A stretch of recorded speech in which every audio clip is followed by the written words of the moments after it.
I stood at my kitchen counter on a Tuesday morning, coffee cooling in my hand, scrolling through our banking app the way I always did before work. Just a routine check. Make sure the bill's cleared. See how much we'd save this month. Then I saw the number. $28.19. I blinked. Refreshed the app. The screen flickered and reloaded. Same number. Our joint savings account, the one we'd built together for 12 years, showed $28.19. My hands started shaking. I scrolled down to the transaction history. One wire transfer. Yesterday at 3:47 p.m. Everything. Gone. Liquidated to an account I didn't recognize. I set down my phone and looked around the kitchen. Something felt wrong beyond the money. The air was too quiet. I walked to our bedroom. Her closet was open. Empty hangers swayed slightly. Her suitcase was missing. The dresser drawers hung open like mouse. On the kitchen table, I found her wedding ring. Just sitting there. No note. No explanation. Just gold and diamonds abandoned like trash. My breath cracked in my chest. Before we continue, please subscribe to the channel and write in the comments what time it is where you are now. My name is Walter Price. I'm 44 years old. And this is how my wife disappeared with everything. I moved through the house like a ghost, touching surfaces that suddenly felt foreign. The bathroom counter where her perfume used to sit, empty. The closet where her shoes had been lined up, bare. Even her toothbrush was gone. I opened drawers mechanically. Her passport gone. Her jewelry box empty. The photo album she'd insisted we keep, still there, but meaningless now. Our bedroom felt enormous and hollow. The bed we'd shared for over a decade looked like a stranger's. I sat on the edge of it, hands on my knees, trying to make sense of what was happening. She'd left. Really left. Planned it. Executed it. While I was at work yesterday, she dismantled our entire life and walked out. I picked up my phone and called her number. It rang once, then went straight to voicemail. Her voice, cheerful and familiar, asked me to leave a message. I hung up without speaking. Called again. Same result. Again. Each time, straight to voicemail. The silence in the house was louder than any argument we'd ever had. At least in arguments, there was presence. This was absence. Complete, deliberate absence. I sat there until the morning light changed angle through the windows, unable to move, unable to think beyond the simple, crushing fact, Camila was gone. I scrolled through our text messages, desperate for something. Some clue. Some warning I'd missed. The conversations were normal. Mundane. 2 days ago, she'd reminded me to pick up milk. I'd replied with a thumbs-up emoji.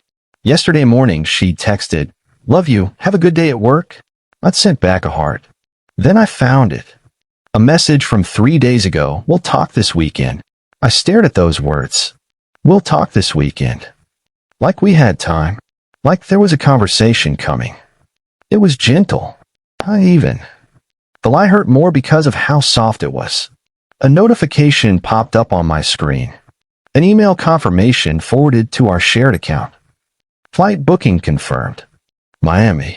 One way. Departure yesterday, 6:15 p.m. Miami. She was in Miami. I opened her email. We'd always shared passwords, trusted each other completely, and found more. Hotel reservation. Car rental. All booked weeks ago. Some confirmations dated back a month. She'd been planning this. 4 weeks. Maybe months. Every morning she'd kissed me goodbye. Every night she'd come home and asked about my day. She'd been counting down to her escape. I put my phone down and stared at the wall.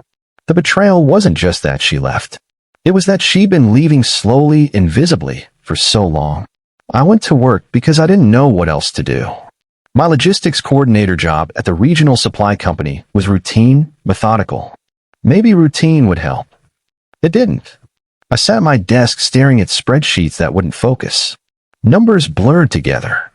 My coworker Paolo stopped by my cubicle around 10 a.m. "You okay, man? You look rough." "Just tired," I said. "You sure?" "You seem." "I'm fine." He left. I kept staring at the screen, seeing nothing. By 11 a.m., the pressure in my chest was unbearable. I excused myself to the bathroom, locked myself in a stall, and sat on the closed toilet seat. The grief hit like a physical blow. My breathing came in gasps. I pressed my hands over my mouth to keep the sounds quiet. Tears burned hot down my face. I cried for 20 minutes in that stall, trying to stay silent, ashamed, not just because Camila left, but because I'd never seen it coming. How had I missed this? How had I been so blind? Eventually, I cleaned my face, returned to my desk, and sent my supervisor an email saying I was sick. Left without talking to anyone. Drove home in silence, gripping the steering wheel too tight, trying not to fall apart. I called the bank from my car, parked in my own driveway, unable to go inside yet.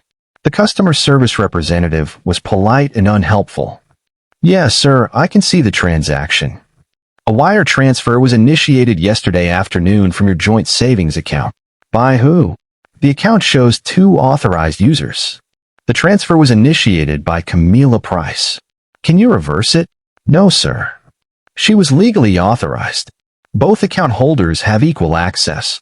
But she took everything." "Doesn't that matter?" A pause. "I understand your frustration, Mr. Price. But legally she had the right. I'd recommend monitoring your credit and speaking with a lawyer." "Monitor my credit." As if that helped.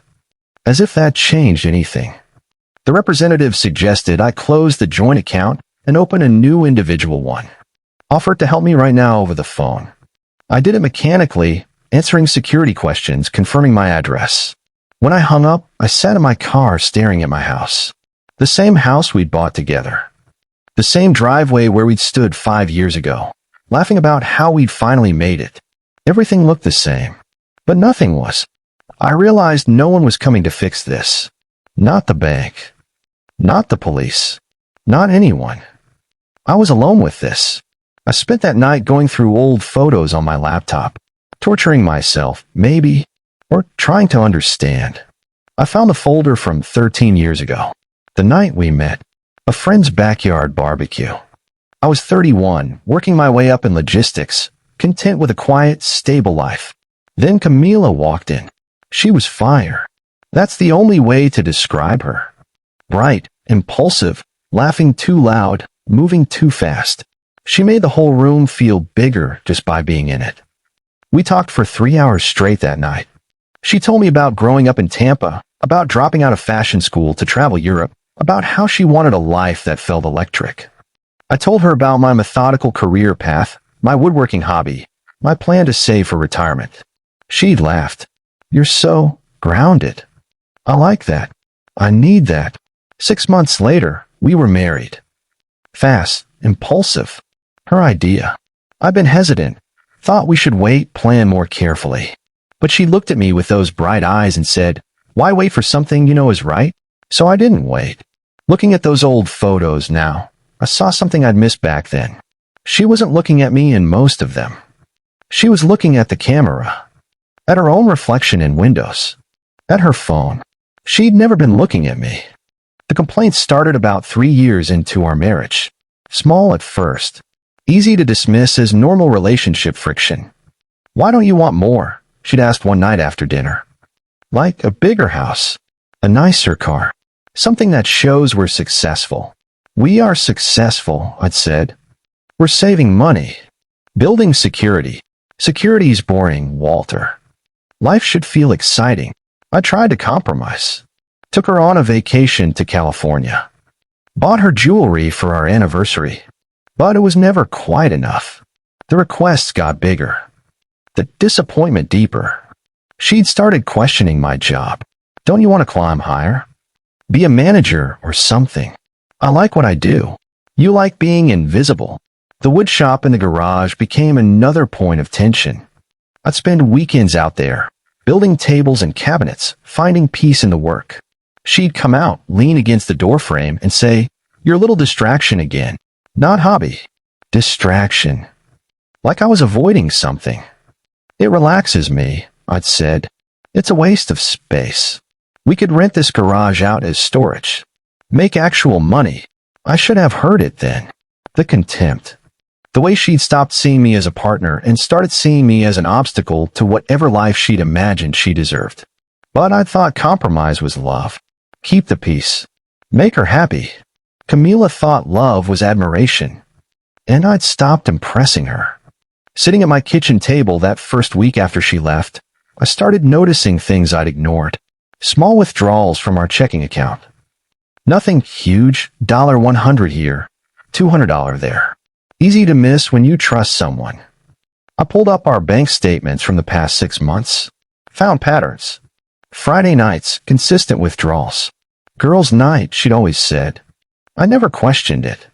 Charges at restaurants I'd never been to. Shopping at stores we couldn't afford. A recurring charge from a rooftop bar in Miami, starting 4 months ago. 4 months. She'd been living another life for 4 months while coming home and sleeping beside me every night. I found her social media. She hadn't blocked me yet. Scrolled back through her posts. Found photos from Miami. Tagged at luxury hotels. Cocktails by infinity pools.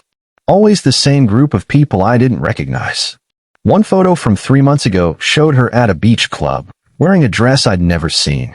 The caption, living my truth finally. Living her truth. While lying to me every single day. I remembered the nights she'd come home late, smelling like perfume and salt air. Except we lived nowhere near the ocean. She'd say she'd been at the mall. I believed her. Betrayal rarely announces itself. It builds slowly in small lies and careful deceptions, until one day it's a complete structure you never saw being built. I found the rooftop bar charge on our credit card statement. Searched the name online. Skylark Lounge, upscale, expensive, Miami Beach. I called them. A hostess answered, cheerful and professional. Hi, I'm trying to track down some charges on my credit card. Can you tell me if there's a reservation history under the name Camila Price? One moment, sir. Keys clicking. Yes, we have her listed as a regular. VIP table reservations going back. Looks like January. 5 months ago. Thank you, I said and hung up. I searched the bar on social media. Found photos tagged at the location. Scrolled until I saw her.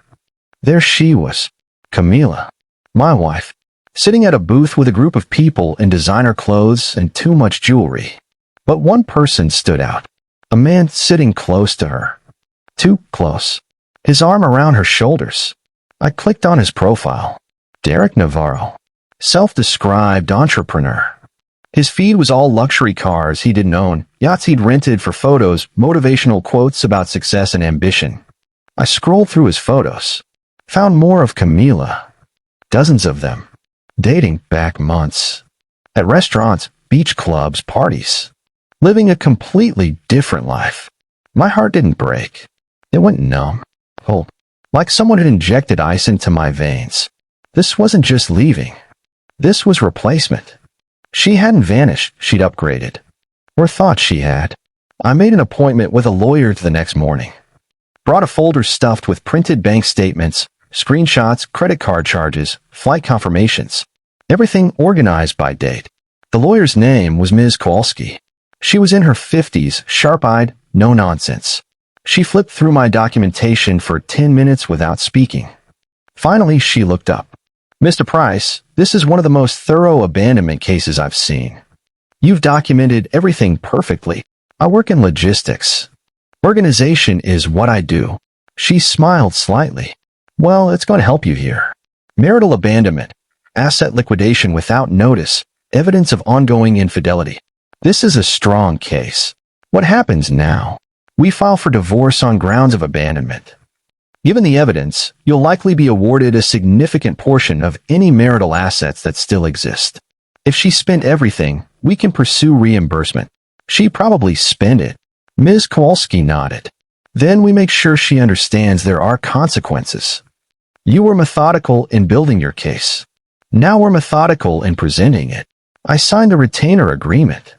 Left her office feeling something I hadn't felt in weeks. Not quite hope, but purpose. Direction. I'd spent 12 years building a life with Camila. Now I'd spend however long it took dismantling what she destroyed. Not out of revenge. Out of necessity. The law was on my side. Facts were on my side. I just had to be patient. That night, I went into the garage. The wood shop. The space Camila had always called a waste. I stood there looking at the half-finished oak table on my workbench. A commission I'd started for a neighbor 2 months ago, then abandoned when life got complicated. I ran my hand along the smooth surface, felt the grain under my palm. Solid, real, honest. For the first time since I'd seen that bank balance, I took a full breath. This space had always been my refuge. When work stressed me out, I came here. When Camila and I argued, I came here. The smell of sawdust and wood stain, the methodical process of measuring, cutting, sanding, it centered me. I picked up my orbital sander, turned it on. The familiar vibration hummed through my hands. I worked on that table for 3 hours. Lost myself in the grain patterns, the way the wood responded to pressure, the satisfaction of watching rough surfaces become smooth. When I finally turned off the sander and stepped back, the table looked beautiful. Clean lines, perfect joints, a finish that would last decades. I built this. With my hands, my skill, my patience. Camila had taken money. Money I could earn back. But she couldn't take this. This ability to create something from nothing. This quiet competence I developed over years of practice. I cleaned my tools and went inside. Slept better than I had in days. Mrs. Patterson from next door knocked on my garage door the following Saturday. I was working on another piece, a small side table with tapered legs. "Walter, I don't mean to bother you, but I saw you working. Is that table for sale?" I looked at the oak piece from last week, now fully finished and sitting in the corner. I hadn't thought about it, I said honestly. "It's beautiful. Really beautiful. How much would you want for it?" I calculated material costs, labor hours. Named a price that seemed fair. She pulled out her checkbook immediately. "Done. Can you help me load it in my car?" We carried it together. She was delighted, already planning where it would go in her living room. After she left, I stood in my driveway holding her check. $350. Not life-changing money, but something shifted inside me. This could be more than therapy. This could be income. I went back to the garage, pulled out my notebook, and started making plans. What pieces could I build efficiently? What materials would I need? Where could I source them cheaply? For the first time since Camila left, I was thinking about the future instead of the past. The side table sold within a week. Mrs. Patterson mentioned it to her book club. One of those women called me. Then another. By the end of the month, I had 3 commissions. Something was building. Slowly, quietly, but building. Word spread through the neighborhood like slow fire. Not flashy, not viral. Just person-to-person, genuine recommendations from people who saw quality. Mr. Kowalski wanted a bookshelf. Mrs. Yu wanted a dining table. The Hendersons wanted a custom bench for their entryway. I worked evenings after my logistics job. Weekends. Early mornings before work. The garage became my second office. Each piece I made, I signed and dated on the underside. A small stamp, Price Woodcraft. My father had taught me that. Put your name on your work. Be proud of what you build. The money started adding up. Not huge amounts, but consistent. I opened a separate bank account. Watched it grow $200, $500, $1,200. I wasn't trying to get rich. I was trying to stay sane. But the work gave me something Camila had taken, purpose. People respected what I made. They saw value in it. They paid me fairly and told their friends. I'd spent years in logistics coordinating other people's products. Now I was creating my own. The irony wasn't lost on me. Camila had left me for a life that looked successful. I was building one that actually was. 3 months after she disappeared, I had enough commissions to quit my logistics job. I didn't. Not yet. Too risky. But I thought about it. Every night, I fell asleep exhausted from real work. From creating things that would last. And I didn't think about her nearly as much anymore. I made the mistake of checking Camila's social media again. I should have stayed away. But curiosity got the better of me. Her life looked perfect. Photos at expensive restaurants. Designer shopping bags. Beach sunsets. Pool parties. Always that same man, Dirk, in the background or beside her, playing the part of the successful boyfriend. The comments section was full of envy. You're living the dream. Goals. So happy for you. But I saw something no one else did. Behind the carefully filtered photos and the bright smile, her eyes looked desperate, hungry, like she was performing happiness rather than living it. In one photo, she was holding a champagne glass at a yacht party. The caption read, "Finally living the life I deserve." The life she deserved. Based on what? What had she done to deserve it besides abandon the person who'd loved her? I closed the app. Didn't look again for months. Let her perform for strangers. I had real work to do. A boutique home decor shop downtown, Evergreen Interiors, reached out after seeing my work at Mrs. Patterson's house. The owner, a woman named Claire, visited my garage workshop. She walked around slowly, examining pieces, running her hands over surfaces. "Your work has something most furniture doesn't," she said finally. "What's that?" "Patience. You can feel it. Like you're not rushing anything." I almost laughed. Patience. The thing Camila had always criticized me for. "I'd like to place a recurring order," Claire continued. "Can you handle that? How many pieces?" "Start with 6 a month. We'll adjust from there." I did the math. That was more than my logistics job paid. "Yes," I said. "I can handle that." 6 months after Camila left, Ms. Kowalski's office sent the divorce petition to Miami. Certified mail, signature required. Camila called me 3 days later. The first time I'd heard her voice since she vanished. "Walter." "It's me." My hand tightened around the phone. "I know. I got papers. Divorce papers. We could have talked about this. We're talking now." Silence. Then quieter. "I didn't think you'd actually do it. You emptied our accounts and disappeared. What did you think would happen?" I thought. "I don't know. I thought you'd call me. Try to work things out. You wanted me to chase you? Maybe. Yes. I wanted you to fight for me." I laughed. Actually laughed. "You took everything, Camila. There's nothing left to fight for. That's not fair. None of this is fair. But it's happening. Sign the papers." She started crying. "I made a mistake, Walter. Things here aren't what I thought they'd be. That's not my problem anymore. Please, can we just talk? In person?" "No." "Sign the papers." I hung up. Sat there in my garage workshop, sawdust on my jeans, hands shaking slightly. Part of me still loved her. The version of her I'd married. But that woman was gone. Maybe she'd never really existed. I went back to work. Finished sanding a dresser. The rhythm steadied me. The divorce was moving forward. Whether she signed or not, my business grew steadily. Not explosively, not dramatically. Just consistent, reliable growth built on quality and word of mouth. Claire at Evergreen Interiors kept increasing orders. 8 pieces a month. Then 10. Then 12. I hired my first helper, a kid named Marcus from the community college woodworking program. Paid him fair wages. Taught him techniques my father had taught me. The garage was too small now. I rented a small commercial space on the edge of town. Nothing fancy. Just clean, climate-controlled, with room for proper tools. Price Woodcraft went from a stamp on the bottom of furniture to a sign on the door. The local paper did a small feature. Logistics coordinator turns passion into profession. They included photos of my work, quoted Claire praising the craftsmanship. My father called after seeing the article. "Proud of you, son. Your mother would be too." I hadn't told my parents about Camila leaving. Hadn't wanted to burden them. But they'd sensed something was wrong. "I'm doing okay, Dad. Better than okay, actually. Building things is good for the soul," he said. "Gives you something solid when everything else feels uncertain." He was right.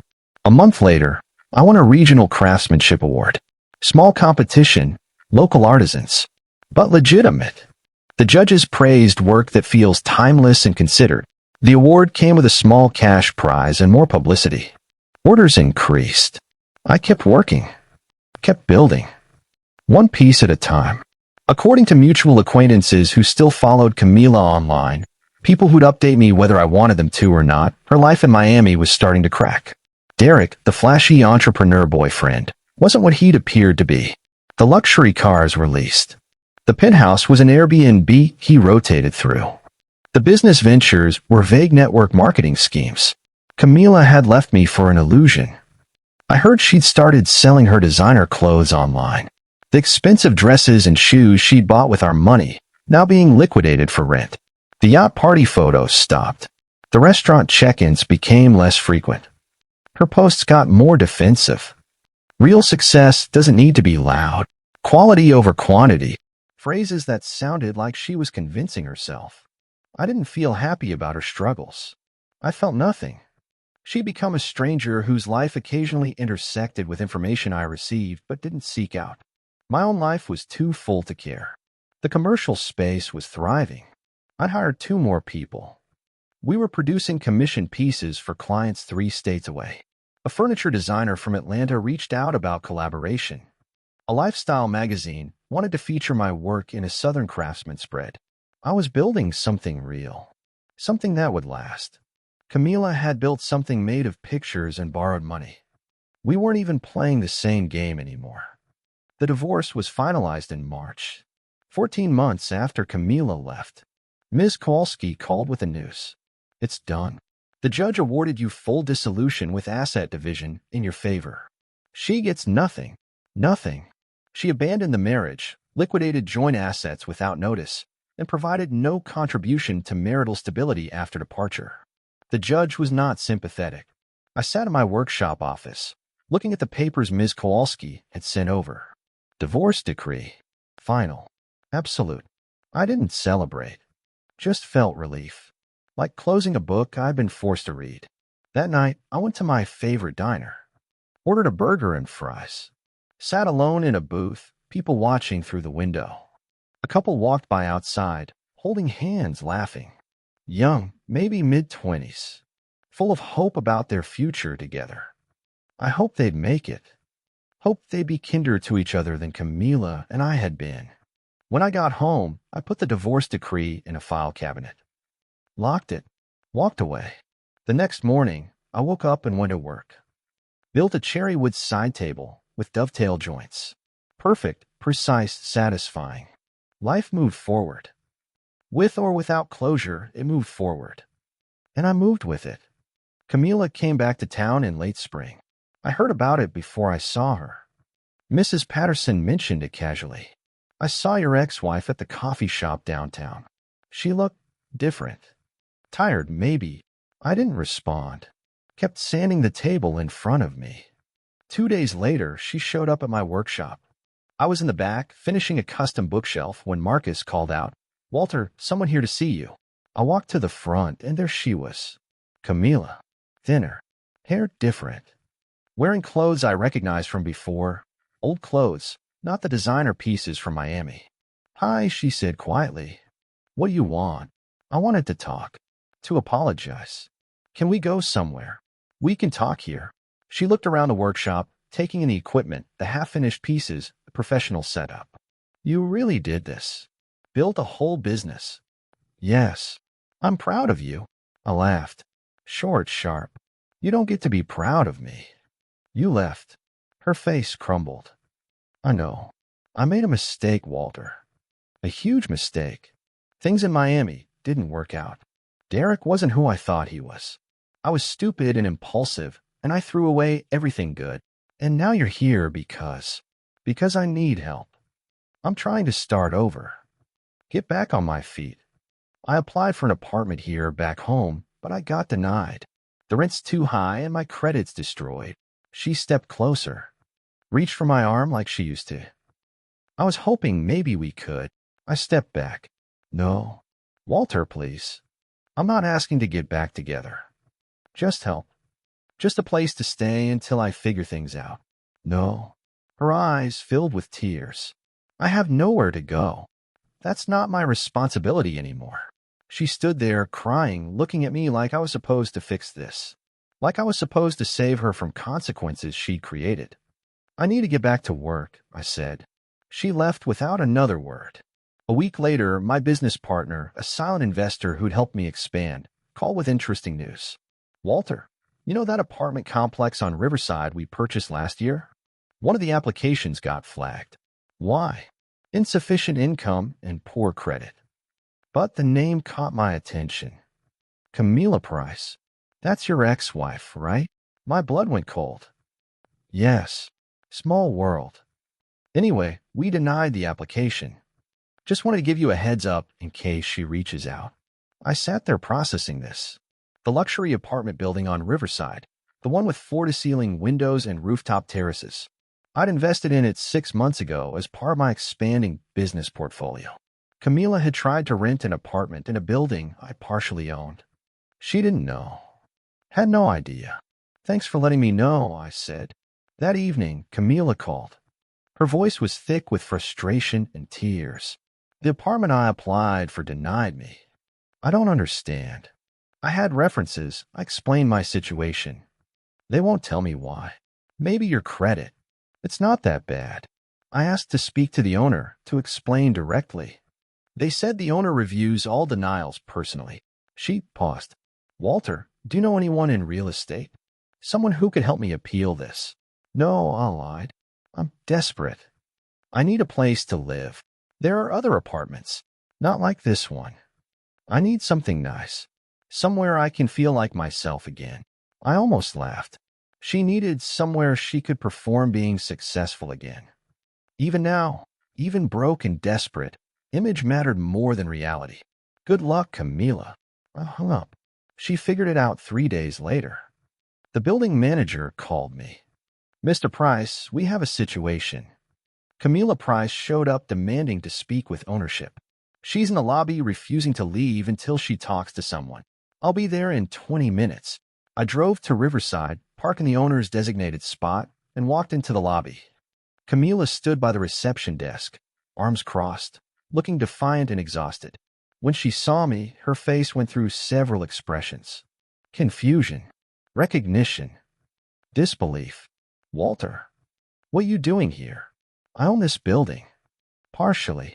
Investment partnership. The color drained from her face.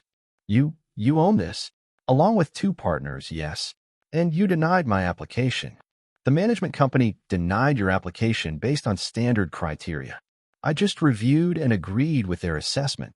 She stared at me, understanding dawning. You did this on purpose. You knew I applied here. I didn't know until after you were denied. But I wouldn't have changed the decision. You don't meet the income requirements. Because of you. Because you took everything in the divorce. I didn't take anything. You took everything when you left. The court just made sure you didn't benefit from abandoning me. People in the lobby were staring now. The building manager looked uncomfortable. Camila's voice dropped. Please, Walter. I'll do anything. I just need somewhere to live. Somewhere decent. There are apartments you can afford. Just not here. I can't afford anything decent. Do you want me homeless? I want you to learn the same lesson I did. That actions have consequences. That you can't just take what you want and expect someone else to fix the mess you make. Her face twisted. I said I was sorry. Sorry doesn't rebuild 12 years. Sorry doesn't return money you spent on a fake life. Sorry is just a word you're using because you need something. We stood there in the lobby, separated by 5 feet and an impossible distance. Camila was crying now. Real tears, not performance. You've changed. The Walter I knew would have helped me. The Camila I knew wouldn't have emptied our accounts and disappeared. I was unhappy. I felt trapped. So you could have talked to me. Gone to counseling. Filed for divorce, honestly. You had options. You chose the cruelest one. She wiped her face. What do you want from me? Nothing. I don't want anything from you. That's what you don't understand. You're not part of my life anymore. I loved you once. Maybe. But you love the idea of something better more. You left for a world built on image and borrowed money. I built one on effort and skill.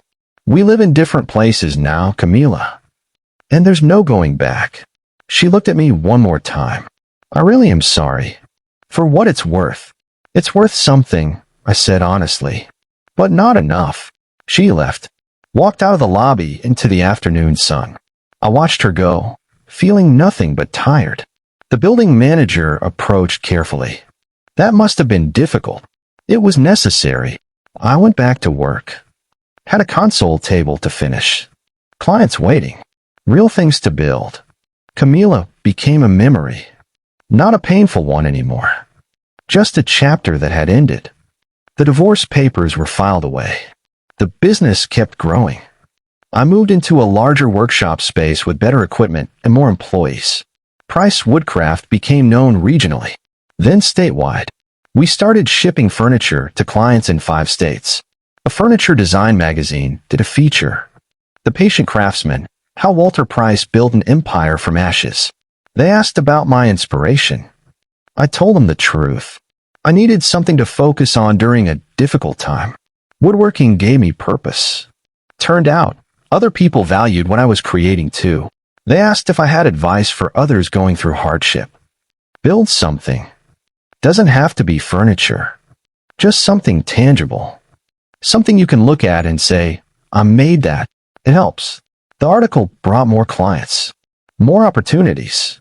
An interior designer from Nashville wanted exclusive pieces for her luxury homes. A hotel chain wanted custom furniture for their boutique locations. I hired more staff. Expanded again. Opened a small retail showroom downtown. 2 years after Camila left, I had 15 employees and annual revenue that would have seemed impossible back when I was crying in that logistics office bathroom. I didn't do it to spite her. I did it to survive, to rebuild, to prove to myself that I could create something meaningful from nothing. But the success felt good. Not because it proved her wrong, because it proved me right. That patience, skill, and honest work still mattered. Spring came again. 3 years since Camila had walked out. I stood in my new storefront, watching workers hang the sign. Price and Grain Fine Woodcraft. Clean lettering. Professional. Permanent. The grand opening was scheduled for Saturday. The whole community had been invited. Local press confirmed they'd attend. The mayor was coming to cut the ribbon. My father drove up from Florida for it. Stood beside me looking at the storefront with wet eyes. Your mother would burst with pride, he said. You took something painful and made it beautiful. I learned from you. You taught me to build things that last. I taught you carpentry. You taught yourself resilience. Saturday arrived sunny and warm. People filled the showroom, neighbors, clients, friends I'd made through the business. Mrs. Patterson brought cookies. Marcus brought his whole family. The mayor gave a short speech about local entrepreneurship and craftsmanship. Cut the ribbon with oversized scissors while everyone applauded. I didn't give a speech. Just thank people for coming, for supporting me, for believing in what I was building. Claire from Evergreen Interiors pulled me aside. You know what I love about your success? It's not loud. It's not flashy.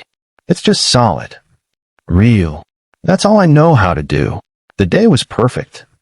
Full of genuine celebration and earned success. That night, after everyone left, I sat alone in the empty showroom.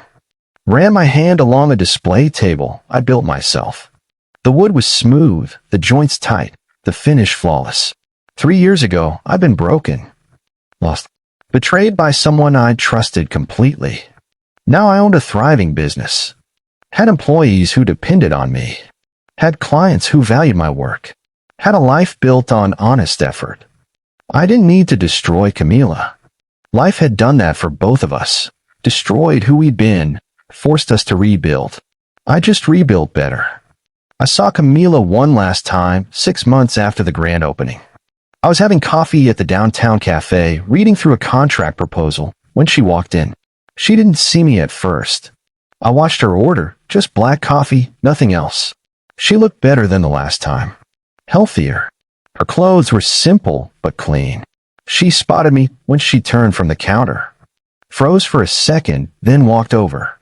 Can I sit? She asked. I nodded. We sat in silence for a moment. She sipped her coffee. I waited. I got a job, she said finally. Administrative assistant at a medical office. It's not glamorous, but it's stable. I'm renting a small apartment on the east side. It's enough. That's good.